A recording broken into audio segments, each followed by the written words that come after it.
ನಾನೀಗ ಹೀಲಿಂಗ್ ಮಾಡ್ತಾ ಇರೋರಲ್ಲಿ ಜಾಸ್ತಿಯಾಗಿ ಕಾಮನ್ ಆಗಿ ನೋಡ್ತಾ ಇರೋದೇನಂದ್ರೆ ಗಿಲ್ಟ್ ಅನ್ನೋ ಇಮೋಷನ್ ನ ಜಾಸ್ತಿ ಹಿಡ್ದಿಟ್ಕೊಂಡಿದ್ದಾರೆ.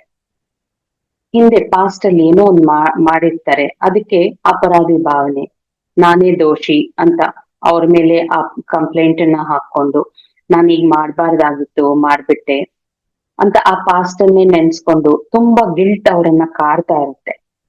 ಈ ತರ ಇದ್ದಾಗ ಏನಾಗುತ್ತೆ, ಆ ಗಿಲ್ಟ್ ನಮ್ಮ ದೇಹದಲ್ಲಿ ಬಂದಾಗ ಎರಡು ಪ್ರಾಬ್ಲಮ್ಸ್ ಕೊಡುತ್ತೆ. ಒಂದು, ಮೈಗ್ರೇನ್ ಹೆಡ್ಏಕ್ ಬರುತ್ತೆ. ತುಂಬಾ ಜನ ಈಗ ಮೈಗ್ರೇನ್ ಹೆಡ್ಏಕ್ ಅಲ್ಲಿ ತುಂಬಾ ಸಫರ್ ಮಾಡ್ತಿರ್ತೀರ. ಇನ್ನೊಂದು, ನಿಮ್ಮ ಸುತ್ತಳತೆ ಅಂದ್ರೆ ನಿಮ್ಮ ಈ ಅಬ್ಡೋಮನ್ ಹೊಟ್ಟೆ ಭಾಗದಲ್ಲಿ ಫ್ಯಾಟ್ ಜಾಸ್ತಿ ಇರುತ್ತೆ. ಆ ಗಿಲ್ಟ್ ಅನ್ನೋದು ನಮ್ಮ ದೇಹದಲ್ಲಿ ಕುತ್ಕೊಂಡು ಅದು ಹೊರಗ್ ಬರಕ್ ಆಗದೆ ಒಳಗೆ ಕುತ್ಕೊಂಡು ಫ್ಯಾಟಿನ ಫಾರ್ಮ್ ಅಲ್ಲಿ ಬದಲಾಗತ್ತೆ. ಸೊ ಈಗ ಅದಕ್ಕೆ ಏನ್ ಮಾಡ್ಬೇಕು? ರಿಲೀಸ್ ಮಾಡ್ಬಿಡಿ ನಿಮ್ಮಲ್ಲಿರೋ ಗಿಲ್ಟ್ ನ.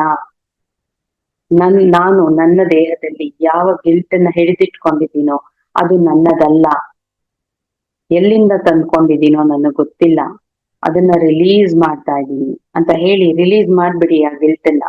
ಅಷ್ಟೇ.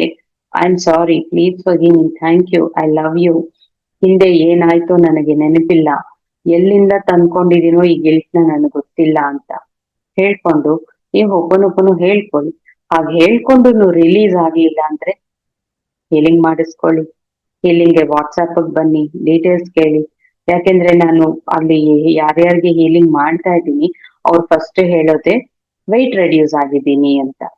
ವೆಯ್ಟ್ ರೆಡ್ಯೂಸ್ ಆಗ್ತಾರೆ, ಮುಖದಲ್ಲಿ ಗ್ಲೋ ಬರುತ್ತೆ. ಯಾಕೆಂದ್ರೆ ನೆಗೆಟಿವ್ ಎಮೋಷನ್ಸ್ ಇದ್ದಾಗ ನಮ್ಮ ಲುಕ್ಸ್ ಕೂಡ ಹಾಗೆ ಇರುತ್ತೆ. ಆ ಎಮೋಷನ್ಸ್ ಎಲ್ಲ ರಿಲೀಸ್ ಆಗ್ತಾ ಇದ್ದಂಗೆ ಮುಖದಲ್ಲಿ ಒಂದು ಕಳೆ ಬರುತ್ತೆ, ದೇಹ ಬದಲಾಗುತ್ತೆ, ಜೀವನ ಅಂತೂ ಅದ್ಭುತವಾಗಿ ಬದಲಾಗುತ್ತೆ. ಸೊ ನಿಮ್ಮಲ್ಲಿ ಏನಾದ್ರೂ ಗಿಲ್ಟ್ ಇದ್ರೆ ಆದಷ್ಟು ಬೇಗ ಅದನ್ನ ರಿಲೀಸ್ ಮಾಡಿ. ಒಳಗಿಟ್ಕೊಂಡಷ್ಟು ಅದು ನಮ್ಗೆ ತುಂಬಾ ತೊಂದರೆ ಕೊಡುತ್ತೆ.